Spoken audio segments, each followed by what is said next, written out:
آج ہر انسان آزمائش میں پریشانی میں مبتلا ہے۔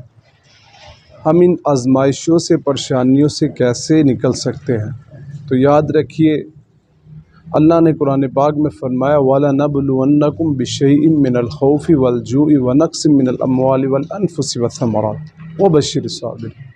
اگر اللہ پاک یہاں صرف یہی فرما دیتے وَلَنَبْلُوَنَّكُمْ بِشَيْءٍ مِّنَ الْخَوْفِ کہ میں تمہیں ہر چیز کے ساتھ آزماؤں گا، تو یہ کافی تھا۔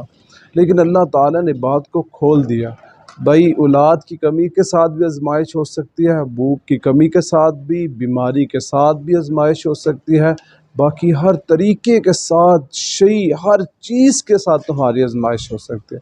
تو اللہ آزمائش میں سے بہتر کون ہوگا؟ تو اللہ نے کہا وَبَشِّرِ الصَّابِرِينَ وَبَشِّرِ الصَّابِرِينَ وَبَشِّرِ الصَّابِرِينَ۔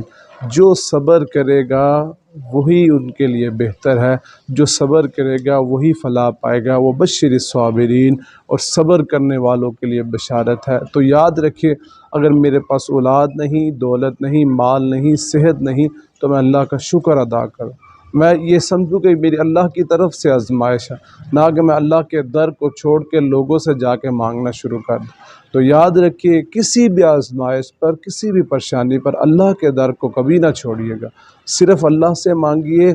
یہ آزمائش اللہ کی طرف سے ہے، اس پر صبر کرے۔ وَبَشِّرِ الصَّابِرِينَ، تو آپ کے لیے یہ بشارت ہے۔